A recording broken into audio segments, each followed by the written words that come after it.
मित्रों, मेरा सभी को सादर नमस्कार। आज हम बात करते हैं हिंदी साहित्य के सबसे महत्वपूर्ण टॉपिक तार सप्तक। तार सप्तक के प्रश्न हर परीक्षा के अंदर 2 या 3 तो आ ही जाते हैं।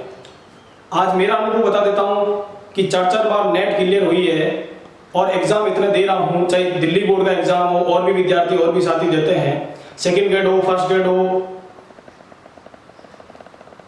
अन्य परीक्षाएं हो, जिसमें तार सप्तक के कम से कम 2 या 3 सवाल तो आ ही जाते हैं। और तार सप्तक का टॉपिक ऐसे माना जाए तो बिल्कुल सरल है। सरल से तात्पर्य होता है कि हमें तार सप्तक के अर्थ से लगाकर तार सप्तक के कवियों तक और उनकी पूरी विशेषता, और उनमें एक शब्द होता है प्रयोगवाद और नई कविता, दोनों बिंदुओं के बारे में जानकर उस टॉपिक को क्लियर करना बिल्कुल सरल हो जाता है। इसमें सिर्फ एक दिमाग लगाना है और याद करना। तार सप्तक से तात्पर्य होता है कि एक ही प्रकार की भाव चेतना के अंतर्गत 7 कवियों के विचारों का संकलन तार सप्तक कहलाता है। तार सप्तक प्रभाकर माचवे, जो हिंदी के नई कविता के प्रमुख कवि हुए हैं, उनकी दिमाग की उपज मानी जाती है। ध्यान रखना मित्रों, प्रश्न आ जाए कि तार सप्तक सर्वप्रथम तार सप्तक का प्रयोग किसने किया, शब्द का प्रयोग तो प्रभाकर माचवे ने किया, परंतु बाद में तार सप्तक को परिवर्तन में लाने का श्रेय, यानी जो भी जिसे बोलते हैं कि उसका पूरा का पूरा जो खाका तैयार करने की बात आ जाए, वो पूरा का पूरा श्रेय किसको जाता है? सच्चिदानंद हीरानंद वात्स्यायन अज्ञेय को जाता। अब तार सप्तक की बात करें, तार सप्तक 7 कवियों का एक समूह है और 7 कवियों की रचनाओं का संकलन किया जाता है। तार सप्तक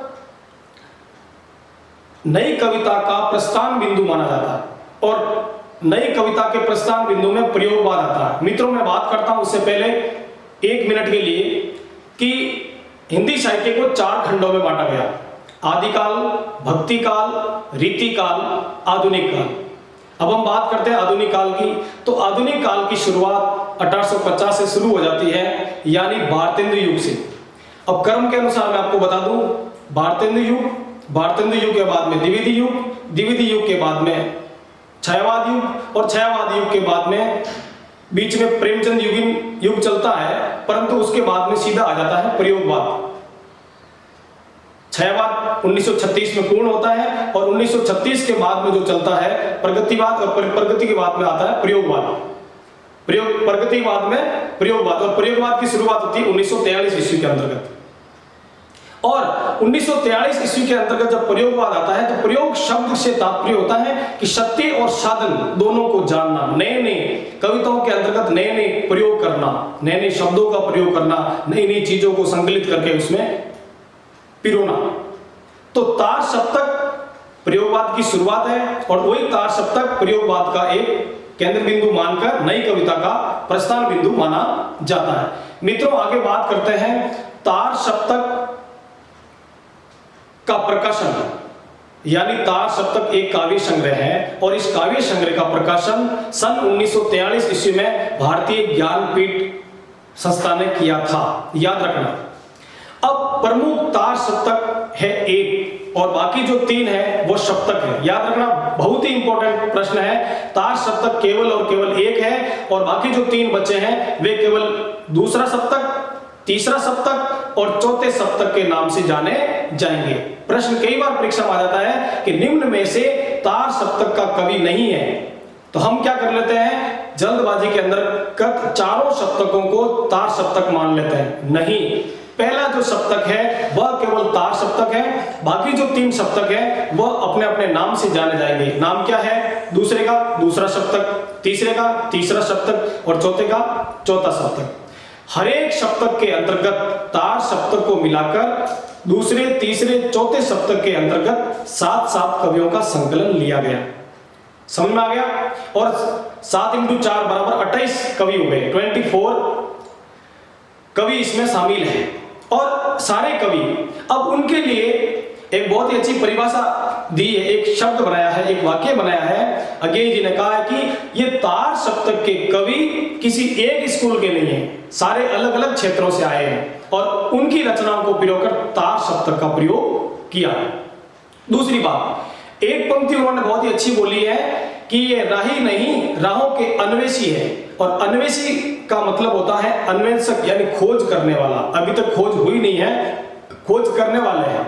तो बहुत ही अच्छी एक पंक्ति लिख दी है कि ये राही नहीं है, ये राहों के अन्वेषी है। ये राहगीर नहीं है, ये रास्तों के अन्वेषी है, अभी खोज कर रहे हैं, खोज पूर्ण हुई नहीं है। बहुत ही अच्छी परिभाषा लिखी। और दूसरी परिभाषा क्या दी थी उन्होंने कि ये जो तार सप्तक के प्रथम जो तार सप्तक आया था, उनके जो 7 कवि हैं वह किसी एक स्कूल के नहीं है, सब अलग अलग स्कूलों के अलग अलग क्षेत्रों से निकल कर आए। तो इस तार सप्तक के माध्यम से हिंदी साहित्य जगत में प्रयोगवाद और नई कविता को एक बहुत ही अच्छा पद मिला, बहुत ही अच्छी एक कड़ी मिली। उसके माध्यम से हिंदी साहित्य जगत में एक नई रचना की शुरुआत हुई, वह थी प्रयोगवाद और नई कविता।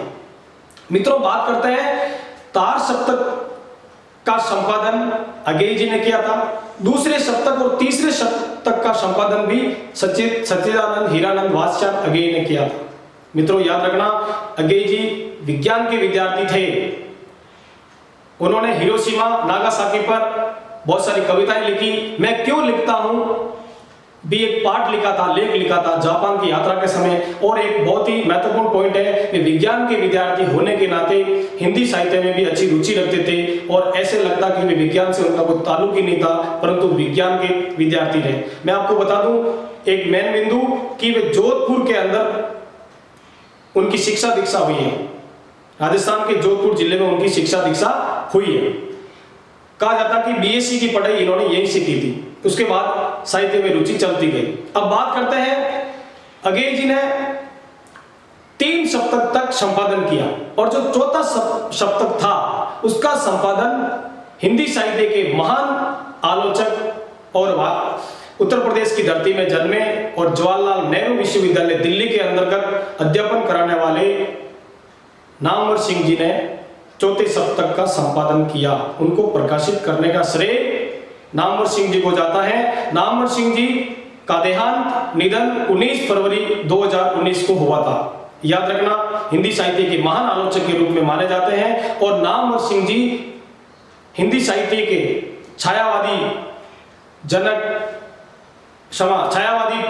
कवियों में प्रमुख माने जाने वाले, एक आदिकाल के ऊपर अपना पूरा लेख लिखने वाले हजारी प्रसाद द्विवेदी जी, कबीर के रास्ते पर चलने वाले, उनके शिष्य माने जाते हैं नामवर सिंह। हजारी प्रसाद द्विवेदी के शिष्य नामवर सिंह जी ने, जिसने चौथा सप्तक प्रकाशित किया था। अब हम आगे बढ़ते हैं। प्रयोगवाद। प्रयोगवाद होता क्या है? प्रयोगवाद सत्य और साधन दोनों को खोजता है। प्रयोग सत्य और साधन दोनों के लिए साधन है। अब हम बात करते हैं प्रयोगवाद से ही 1956 ईस्वी में एक शाखा निकली जिसका नाम है साहित्य जगत में नकेनवाद, और या उसे कहा जाए तो प्रपद्यवाद, और साथ में निकला था बीच में नई कविता।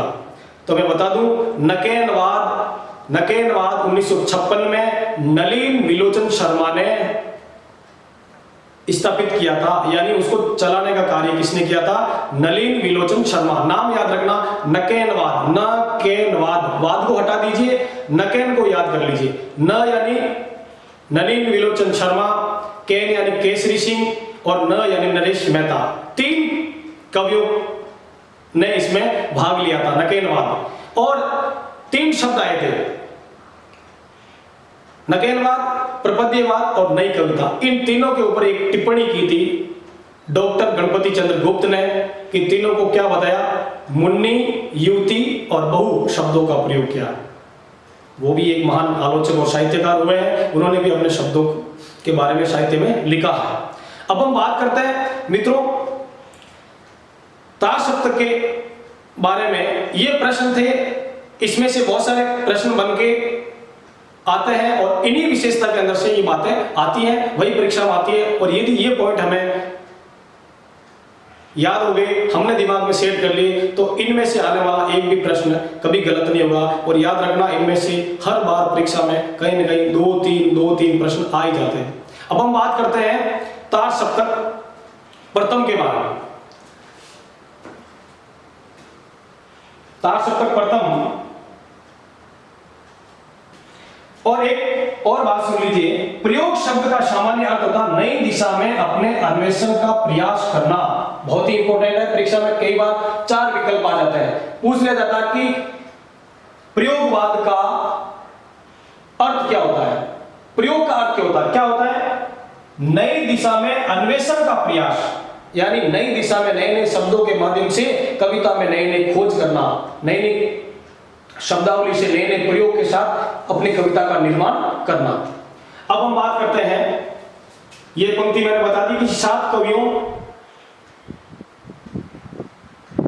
का जो मंडल था या मंडली थी, ये किसी एक विद्यालय के नहीं थे, ये अजय जी ने कहा। दूसरा क्या कहा? सबसे महत्वपूर्ण पंक्ति यही है, परीक्षा में कई बार आती है कि पंक्ति किसकी है, और कई बार परीक्षा में ऐसा सवाल भी आ जाता है कि पंक्ति उल्टी लिखी जाती है कि ये अन्वेषी नहीं है, ये राई है। कभी कभी ये उल्टी हो जाती है, जैसे स्थूल के प्रति सूक्ष्म का विद्रोह। और परीक्षा में एक बार आया था फर्स्ट ग्रेड के अंदर, जो मेरे से भी गलती हुई थी कि स्थूल के प्रति सूक्ष्म का विद्रोह या सूक्ष्म के प्रति स्थूल का विद्रोह, उल्टी आ गई थी छायावाद की परिभाषा। यानी स्थूल के प्रति सूक्ष्म का विद्रोह होता है, ना कि सूक्ष्म के प्रति स्थूल का विद्रोह, यानी बड़ी चीज के प्रति छोटी चीज का, यानी शोषक के प्रति शोषित वर्ग का विद्रोह होना।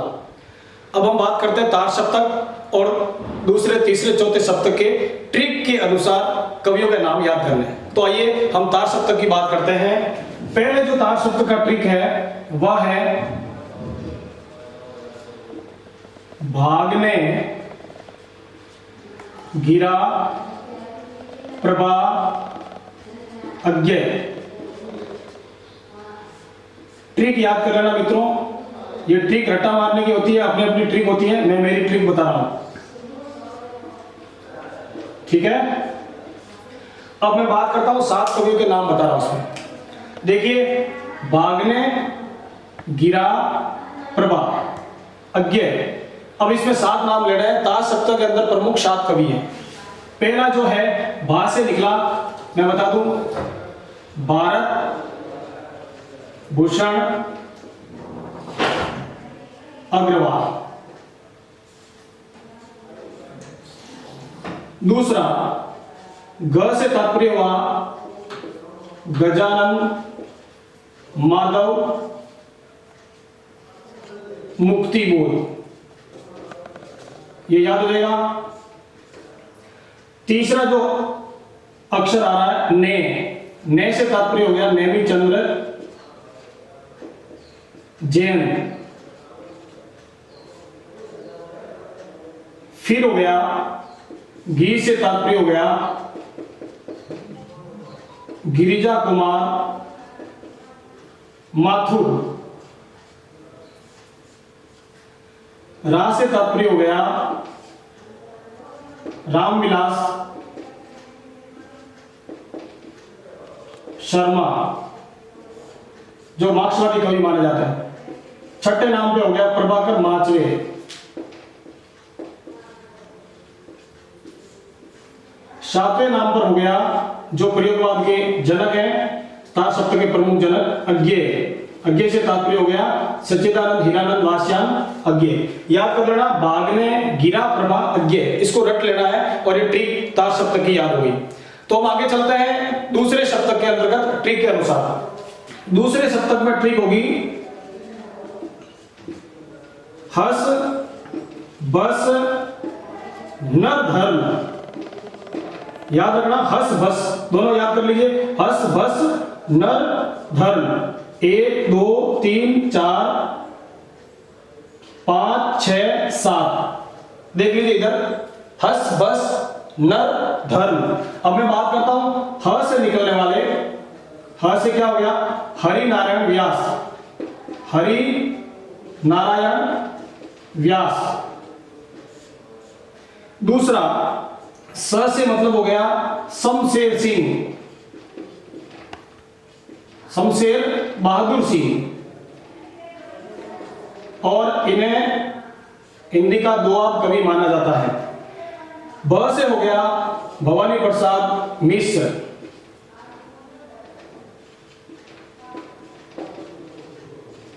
एक पाठ लिखा था घर की याद। इस स से हो गया शकुंतला माथुर। इस न से हो गया नरेश मेहता।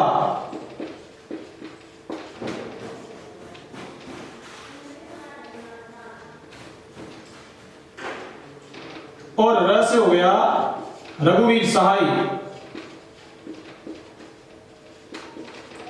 और धर्म से हो गया धर्मवीर भारती, यानी पीछे दो वीर लगा देने हैं, एक तो रघुवीर और एक धर्मवीर। याद हो गया। हस बस न धर्म, हरिनारायण व्यास, शमशेर बहादुर सिंह, भवानी प्रसाद मिश्र, शकुंतला माथुर, नरेश मेहता, रघुवीर सहाय, धर्मवीर भारती, ये दूसरे सप्तक है। तो मित्रों इस ट्रिक के माध्यम से याद कर लेना। तीसरा जो सप्तक है उसकी ट्रिक होगी कु की के मध्य प्रदेश विधानसभा, यानी विस बोल सकते हैं इसको, शॉर्टकट में हम विधानसभा बोल सकते हैं। कु की के मध्य प्रदेश विधानसभा, यह ट्रिक याद करना। कु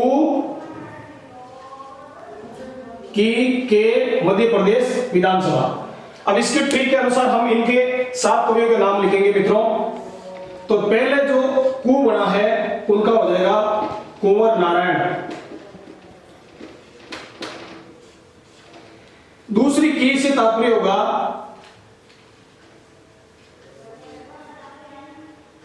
कीर्ति राजे। तीसरे से तात्पर्य होगा केदारनाथ सिंह।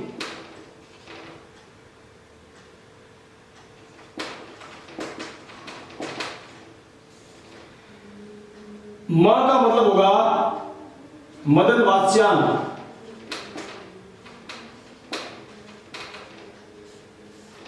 और प्र का मतलब होगा प्रयाग नारायण त्रिपाठी।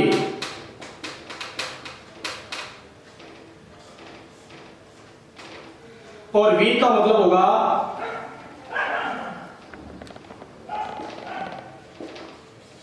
विजय देव नारायण शाही।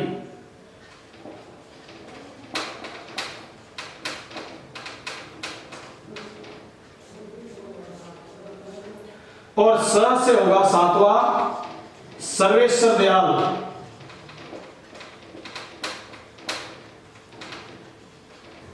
सक्सेना।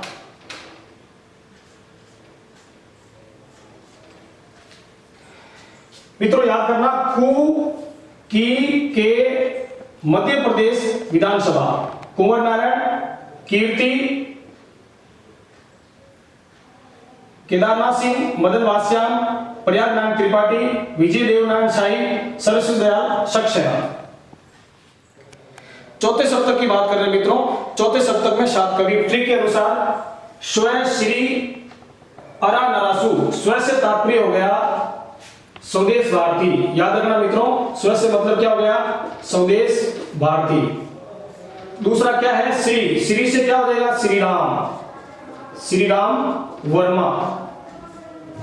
तीसरा क्या है अ से क्या निकल गया अवधेश भारती, क्षमा करना अवधेश कुमार।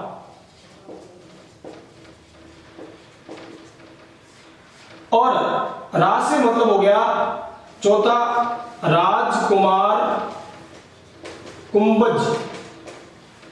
याद रखना। न से मतलब हो गया नंद किशोर आचार्य।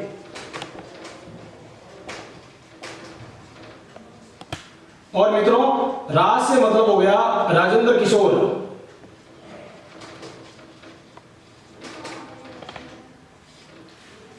और जो पीछे सु बचा है इससे तात्पर्य हो गया सुमन राजे। स्व श्री राम अरा नरासु। मित्रों इसमें इंपॉर्टेंट 4 बिंदु है, वो याद करना है कि पहले सप्तक में कोई महिला नहीं है, दूसरे सप्तक में शकुंतला माथुर नाम की महिला, याद रखना। दूसरा बिंदु, पूरे तार सप्तक के अंदर प्रमुख रूप से 3 महिलाओं का नाम आता है, शकुंतला माथुर, कीर्ति चौधरी और सुमन राजे।